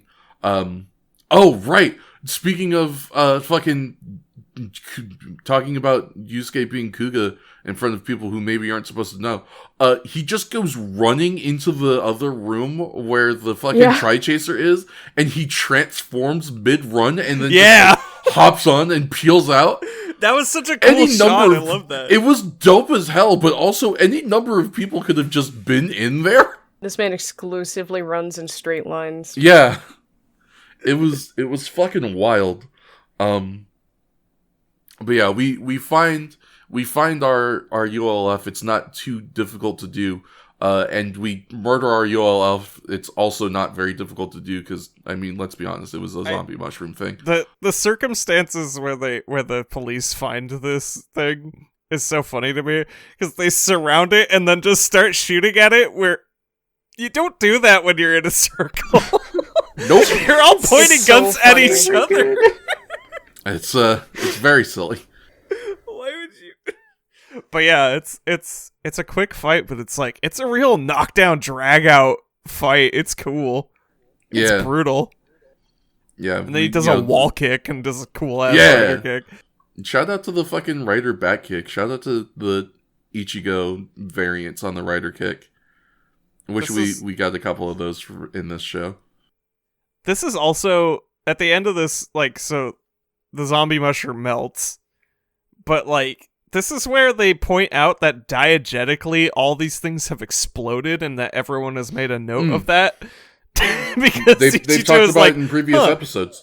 Yeah, it didn't explode this time. Oh, that's different. The fucking the crab, the backing up guy. They talk about it in that one. Because when Sugita and that other copper are investigating the scene where he supposedly died, he's like, it's weird. They always explode when they die, but usually there's some bits that we can collect. Why aren't there any bits of this dude? God, it just feels so weird to me that explosion is a thing, a real result in the world. It should be, but something about all of our previous experience with Kamen Rider is the explosion is just a circumstance that nobody has to ever comment on again. It's just the natural course of what should happen as a TV show. Exactly. Yeah, no, and in this one, it's no, yeah, they fucking explode. That's just the thing they kick do. Them. But did you ever consider that kick good? Oh, damn. This is a good point. Yeah. And that's our 4. The story goes on. The development of these zombies, I think, might be a thing in the future. And also the cringe kicks. Yeah. The cringe kicks. You're gonna have to start having more based kicks, Godai. It's simply all there is to it. Just don't practice in the park again. or do? I don't know. Maybe that works. You frightened all the moms taking their kids out for a walk. Oh my god, this guy's doing front flips and kicking branches. Gotta get out of here. Is that ULF? I mean, he doesn't look like one, but fair. But yeah, this is a fucking damn good set of episodes. Oh yeah, for sure. Just heck yeah. Yeah, I don't know. There's not even a lot for me to say at this point. It's just damn, this is a good ass set of episodes. Made me feel emotions. Yeah. Mm-hmm. It's interesting. It's really fun seeing a monster, not just a two-parter monster, but a monster that sort of their aftermath now has effects, which is also very much tying into the real life idea of people being exposed to chemical warfare. It's yeah, the cleanup is rough too. Yeah, this sucks. This thankless ass job. But GK, John Whiteman and I are getting married. Congratulations. Yeah. Something about the editing of that, from what I remember of the editing of that GK, was just looked like they were getting married with John. Good for them. Everybody's just getting gay married in this show. Yep, good for them. Yeah, good for them. Yeah, good for them. Yeah, never knew 2000s Japan to be so progressive. Of all places. Well, I think that is going to do it for us. Truly just a great set of episodes. Go check them out. Next time, we're going to hit another 4. That's episodes 21, 22, 23, 24. Those are Secrets, Game, Uneasiness, and Strengthening. Strength. strengthening. Yeah, we're gonna start looking into why stuff is being different. It's gonna be a good time. We hope that you will join us next time. As always, you know where to find all of these wonderful and lovely people. And you should go to those places, follow those things. You know all the deals at this point. But we will we will see you again on the next episode. But until then, we hope that you have a wonderful day or night, whatever time it is that you're listening to it. And that you always remember that if you can't believe in God and you can't believe in Buddha, you can always believe in Kamen Rider.